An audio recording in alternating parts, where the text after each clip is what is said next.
is 0, negative 2, and 0. This is the set of the coordinates. So this is the set of the coordinates relative to 1. This is the set of coordinates relative to x. I need now to see how it's gonna be for x squared plus 1, which is the last part from our basis. Also, I will do the same, x squared plus 1, getting b dash, which is 2x, b double dash, which is 2.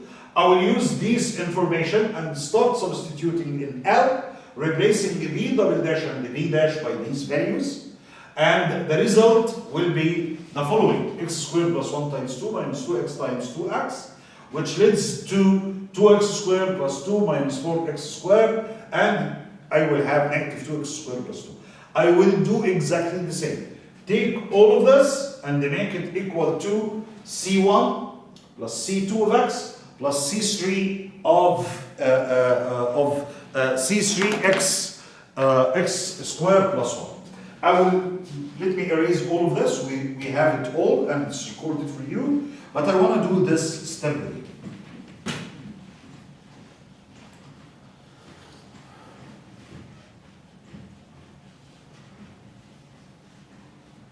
So now, once more, after substituting, now I have the L of x squared plus 2 equal to a negative 2x squared plus 2. I need to compare this with the basis. So negative 2x squared plus 2 should equal to a C1 plus a C2 times x squared plus a C3 times x squared plus 1, which will leave us with the following. We don't have, I'm sorry, this is x only. We don't have x, so this means that C2 must equal to 0. This is the first. And for the free variables, for the constants, which is C1 plus C3, and I will have also C3 times x squared, which is supposed to equal to negative 2 of x squared plus 2. So now I have negative 2x squared should equal to x2, which leads to C3 equal to negative 2. And C1 and C3 should equal to 2. So 2 equal to C1 plus C3. Making the direct substitution here leads to that C1 equal 4. Once more, the coordinates were C1, C2, and C3. Start replacing these values. C1, which we already got it, equal to 4. C2, which is 0. And the C3, which is a negative over 2. Now I have triple 0 for 1, 0, negative 2, 0, that's for x, and I have 4, 0, and the negative 2, so my matrix of this linear transform should be on the following form, 0, 0, 0, 0, negative 2, and 0, and the final column will be 4, 0, and the negative 2. If you check this, you will find it correct, so your answer is justified. So, now once more, I'm comparing negative 2x squared plus 2 to the main setting or the basis of B. Once you compare it, same way like, I will get to the point that it's a 4, 0, and the negative 2, exactly as we solved it together. And that's the matrix that we are checking, so it's now verified, and L represents this transform. For the final part, for the second question, he's asking you about the kernel. We already know what's the kernel of a transform. The kernel of a transform is the set of vectors that's gonna be represented as a 0 in the images. Okay, but I don't have the main function. Okay, but wait a minute. That means the coordinates will be zeros. So all I have to check now, as I told you, the kernel means image equal to 0. And this will happen when all coordinates in the codomain are zeros with relative to the beta basis. Use the matrix of coordinate to change to get the results. Okay, all I have to do, take the matrix that we already now clear to use for this linear transform, multiplying by x1, x2, x3, and the result will equal to 0. That's the condition for the, as I told you, for the kernel. So having x2 and x3 equal to zeros, and substituting in our basis, okay, in our basis we're like 1x and x squared plus 1. So these coordinates states that once we start doing this, we will have x2 equal to 0, x3 equal to 0, which this will be proved by just only having a constant function. So the dimension for this was 0, so the dimension c1 equal to 0, which is a constant. So this will leave us from the basis of 1, x and x squared, just only was 1, which means a constant, as I told you, a constant number. That's x2, x3. System, therefore, in subspace of constant polynomials, it's going to be a constant, c naught x equals c naught. So the kernel span is 1. And he wants you to conclude the dimension of the image. I have the dimension theory, which connects the dimension of the main domain, plus the dimension of the image and the dimension of a kernel. And this is one of the important theories that we have. Okay, so now I have the dimension of the main domain, which is the dimension R2 of x, should equal to the dimension of the kernel plus the dimension of the image. Okay, now we can do that. The dimension of the kernel is already 1. The dimension of R2 of x, this is B2 of x, a set of quadratic polynomials, and its dimension is equal to 3. Plus the dim of the image, which is gonna result to 2, I believe. Because all you have to do is to move 1 to the other side, so the dimension of image is gonna be 2, as you can see. These problems are not easy to solve, but you saw it. I know one of you will sit and say, with all this information, how it works all together. Believe me, it works all together finely, or in a simple way. If you study well, connect all your information together. So the spanning issue, the linear independence, the linear combination, how to get the dimension, how to put it all together. And now you saw us solving these problems to make your life easier. Okay, as I told you, so the dimension of the image will be 3 minus 1 equal to 2. Now, for the third question, this exam contains mainly 4 questions. For the third question, he is giving you a symmetric matrix, and the symmetric matrices are wonderful matrices once you start working with or trying to get its eigenvalues or so. So he's giving you this symmetric matrix. Just in a second. Okay. And he wants you to determine the quadratic xyz form related to S. This is really very simple. All I have to do is to multiply this by the 1 times 3 x, y, and z times this matrix, which is 0, 0, and 2, and I have 1 and 0 and 0, and 1, 0, and 0. What I usually do in such case, and it's really very simple. This is x, y, and z. If you multiply these 3 matrices, you will get the quadratic form.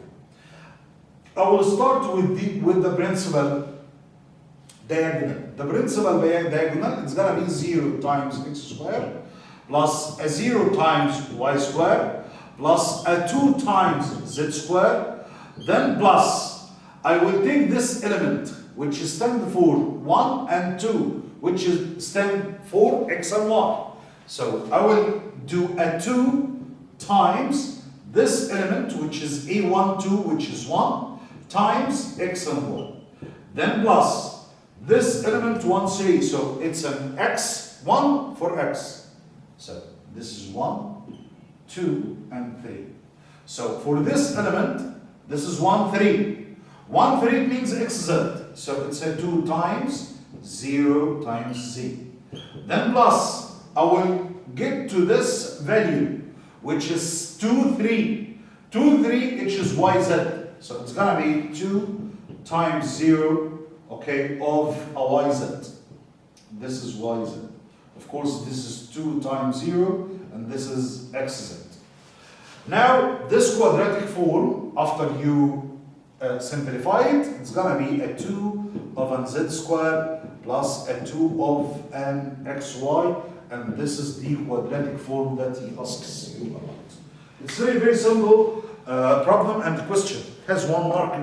It's difficult to lose. So all I have to say that q equal to xyz times x times xyz transpose. So making this multiplication, you will have 2xy plus 2z squared, exactly as we see. For number B, he is asking you to determine the eigenvalues of S and to conclude that Q is an indefinite quadratic form. I will show you what he means about indefinitency. So all I have to do is to, in order to get the eigenvalues, to use the characteristic equation, which is a minus alpha I n equal to 0. So this is the characteristic polynomial. So I will take the determinant of the given matrix, subtracting lambda from the principal diagonal, and putting this determinant equal to 0. So it's going to be minus lambda, 1 and 0, 1 minus lambda 0, and so on. Once you start, of course, you will need to expand this determinant by multiplying negative lambda times 2 minus lambda squared, using Sarah's rule, plus 0, 1 times 0, 0, 1 times 0, then minus 0, 0, and 2 minus lambda. So simplifying things will lead you to this equation, which is 2 minus lambda, lambda squared minus 1. And I will have these values, which are lambda equal to negative 1, lambda equal to 1, and lambda equal to 2. Once you have a positive and the negative values for the eigenvalues, then you will have indefinite quadratic form. So this quadratic form is indefinite. I want you to review this slide, and this slide is already in the eigenvalue and the eigenvector lesson. So all you have to do is to go through this lesson and stop by this slide. It contains the details of the definite, positive definite, or positive semi-definite, and so on. For the positive definite, it happens only when all the eigenvalues are positive. The semi-definite, if they have positive and the 0.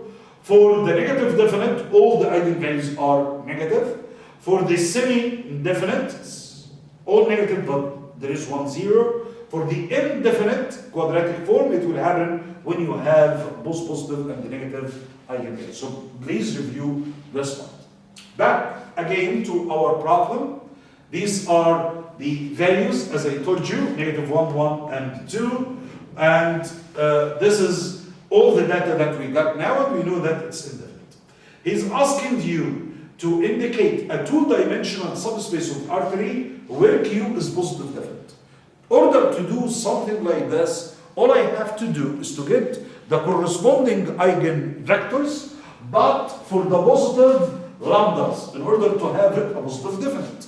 So what I'm going to do right now is I'm going to choose from all of these eigenvalues just only the eigenvalues with positive signs. So lambda equal to 1 and for lambda equal to 2. I will start with lambda equal to 1. I will work with this one. Lambda equal to 1. I will start in order to get its corresponding eigenvector. I will have to deal with this augmented matrix, which will be start substituting. So it's going to be a negative 1, 1, and 0, and it's equal to 0. For the second row, it's going to be a 1, negative 1, 0, and it's equal to 0. For the last row, 0, 0, then 2 minus 1, which is going to be a 1 and 0. This is the matrix that I want to get it into reduced echelon form in order to be able to find my vector. I will do it with you. Let's add the first row on the second row, and this will lead you with 0, 0, 0, and 0. Okay, this is for the second row. The last row is 0, 0, 1, and 0. Also, I will leave it this way for this matrix. The first is going to be 1, negative 1, 0, and 0. I've multiplied by negative to have the pivot of the first row equal to 1. I will move these two rows, or switch these rows. So my shape now is like this. I will have 0, 0, 1, and 0. All of these are zeros. And for the first row, it's going to be a 1, negative 1, 0, and 0, which leads to that I will have x minus y equal to 0 for the first row, and I will have z equal to 0 from the second row. So the vector was x, y, and z. From this statement, it has 1 degree of freedom, which means x equal to y. So this is going to lead to v equal to y, and z. And on this part, y, and z, and z equal to 0, I'm sorry. So it's going to be 0. So the first vector, okay, the eigenvector space can be controlled by or spanned by this set 1, 1, and 0. So this is for the first vector space. Exactly same steps will be done, but for lambda equal to 2. I'm not going to take lambda equal to negative 1 because I'm targeting to have a positive definite. So this is why, to get the positive definite condition, we will use only positive values. So I will use lambda equal to 1 and lambda equal to 2. Similar manner, now let us get the corresponding eigenvectors to these values. So I will solve the system Ax equal to 0. This is the implemented matrix. I will start substituting. So this is after you substitute, replacing every lambda by 1. And now after manipulating, you will end up having x minus y equal to 0 and z equal to 0, exactly as we said. So the vector now is going to be 1, 1, and 0. Similar manner, we'll go for lambda equal to 2. The only difference is I'm going to solve, but making the substitution. This is going to be a negative 2, a negative 2, then 2 minus 2, which is going to be 0, and this will develop this vector. So the subvector space with these vectors, 1, 1, 0, and 0, 0, 1, will lead to a quadratic, okay, a quadratic polynomial, which is, a quadratic subvector space with positive values, okay? So that Q is positive definite in there. This is the end of question number 3. For question number 4, still targeting the part of the eigenvalues and the eigenvectors, which is really important, and it's about diagonalization. Here he is asking you, is giving you that P of t is a minus t of in, which is the characteristic polynomial, and he expanded for you. So let A be an n-dimensional diagonizable square matrix, and let this equation be the characteristic polynomial. Let D be the diagonal matrix, which is the matrix. Its diagonal will be the eigenvalues. Whose diagonal is the increasing sequence of the eigenvalues, so you will have to increase it in a sequence. That's how to order the diagonal matrix if you need to. Be such that B minus 1 AB equal to the diagonal matrix. So if you take B minus 1 multiplied by the A matrix times B, you will end up having B. He wants you to justify that reproducing or multiplying this equation can be generalized to be on this way. This is really very simple proof, and it's really in our slides. All I have to do is to start from B minus 1 AB equal to D. Then I will multiply from the left by B. So if you multiply from the left by B, this statement, you will have P times P minus 1 equal to P times D. And from the right, I will multiply by B minus 1. So A will equal to B, D, B minus 1. Once more, to be sure that it is very clear for you,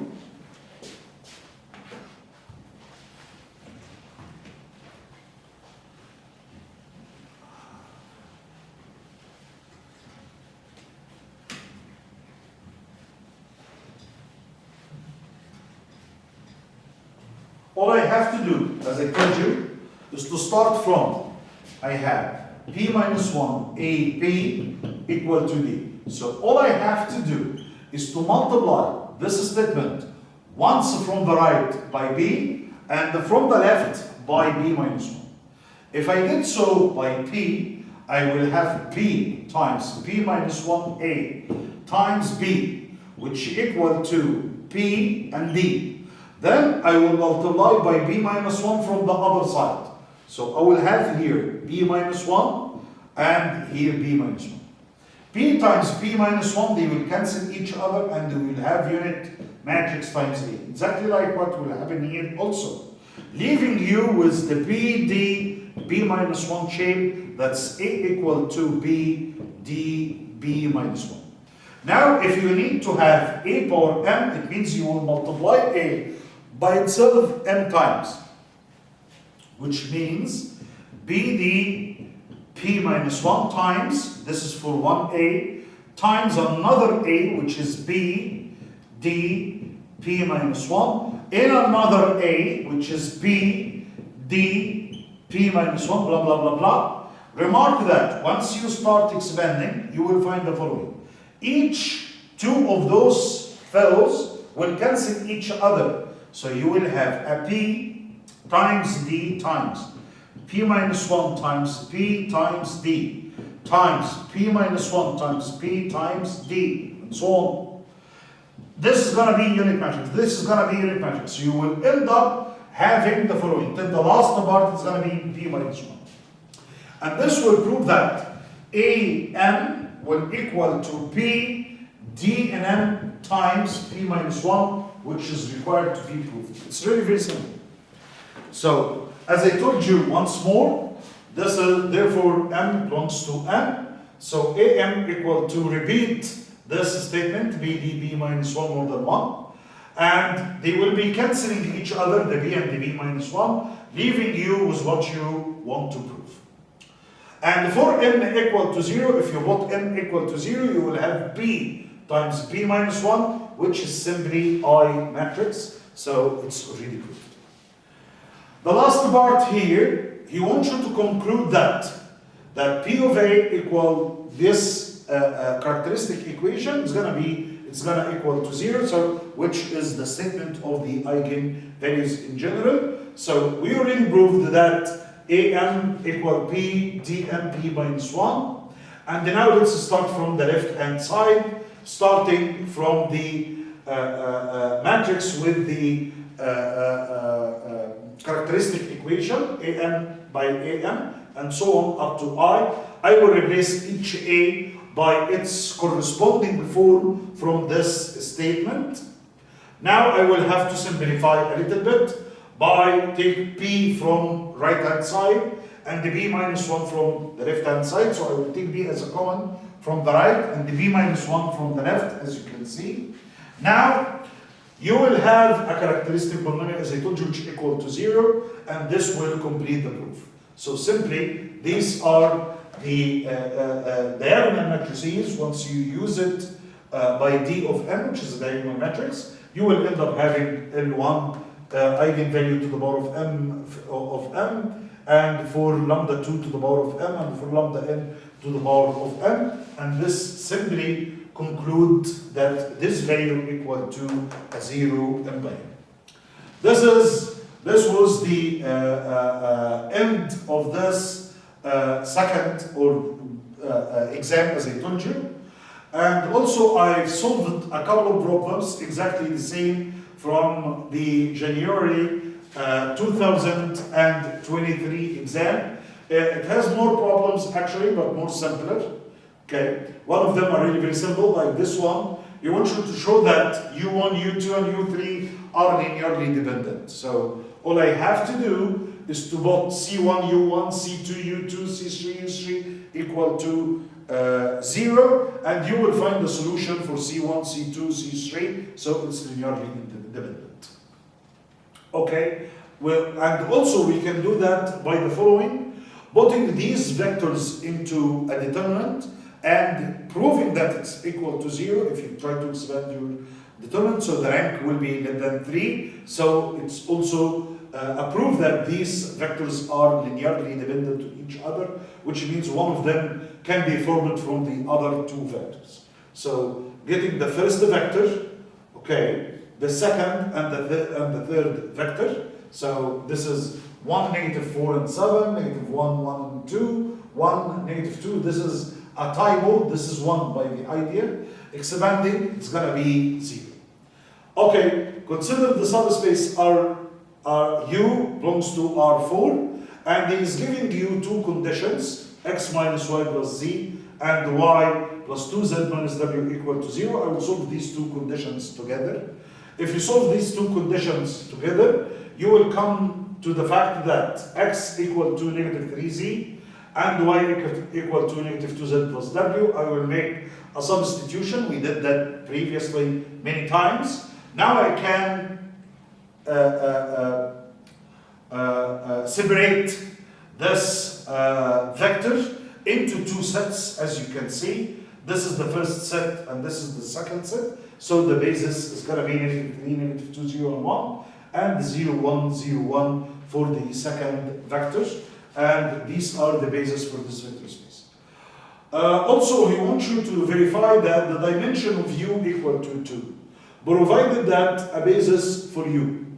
Okay, the first part states that dimension of U is equal to 2, already proved, because in the I'm sorry, just a second. In the previous slide we have two vectors, so the dimension is 2. Okay. Here he wants you in B to let V be a vector space such that dimension V equal to 2. Assume F as a linear transform into V is a linear element such that kernel of F equal to U. Find the image of F. Here I will use, once more, recalling the dimension theory. I have dimension R4, which is 4. The dimension of the kernel, he's telling me it's equal to U, which is 2. Okay? So simply all I have to do is to put this is 2. That's 4, so the dimension of the image will be 2 also. Here he wants you to find the eigenvalues and for this matrix, symmetric, for this matrix, not symmetric. So all I have to do is to solve the equation A minus Ti, exactly as we did. So I will take minus lambda, minus lambda, minus lambda, or minus T, trying to expand this determinant and put the equation equal to 0. I will end up having these eigenvalues. Of course, if you remark, there is positive and negative, so it's an indefinite set of vectors.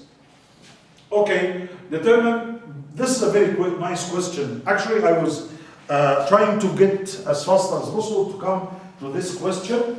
Here, I want to form the matrix S from the quadratic form that's given. And this is really very simple. Very, very simple to do.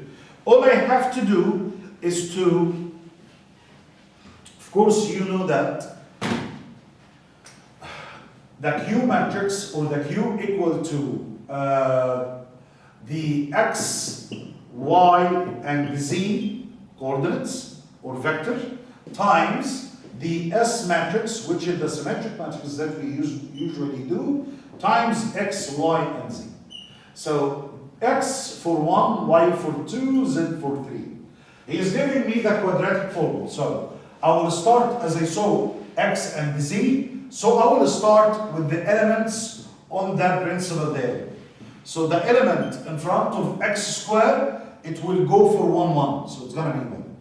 The element in front of Y squared, which is 3, will go for here. And the elements for Z squared, which is going to be a 5. I will need now to see the elements with X and Y. So negative 2xy, it means the element xy 1 and 2. I will go to 1 and 2. Divide this value with the same sign on 2, so it's going to be a negative 1. So this is 1, 2, xy, and also 2 and 1. The other half will be. I will go for x and z. Negative x and z. I will take this value, which is negative 1, divided by 2, putting half of it in xz and in zx. So it's going to be a negative 1. And then I will come to yz, which is 2, 3. Also, same way, like I will divide by 2, and this is going to be the matrix that I'm targeting for this quadratic form. If required to find the eigenvalues for it or something, this is the first initiation, and it's a loss to not to be able to write it. It's very, very simple.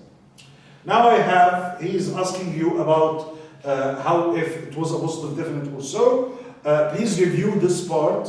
One of the methods is to, after you get the eigenvalues and eigenvectors and the eigenvalues and the check, we can also get the minors of A11, A22, and A33. If these minors are all positive, then you will have a positive definite set. I was hoping to have more time to solve more problems with you, but I think this part is sufficient. I want you to review the vector spaces, as I told you, the linear transformation, the eigenvalue and the eigenvectors, the part with the quadratic, it will come to you. It's really very important. You will have to go through it. The last thing that I want to say to you, for the rest of you who are going to enter the improvement exam, there is a bunch of you really need to enter this exam. Please review the matrices. Review the probabilities of matrices, the determinants, and then please try to solve one of the systems of equations that contains variables. We did that plenty of times. And also, you will have revisions before the first midterm that contains a solution for a mock exams or examples of the previous exams in the previous years. Thank you very much. I'm sorry for being long. I wish you the best of everything, and I wish you all to succeed and get the highest marks. Thank you very much. Thank you, Nova, for everything. Thank you. See you, inshallah, on your exam. Bye-bye.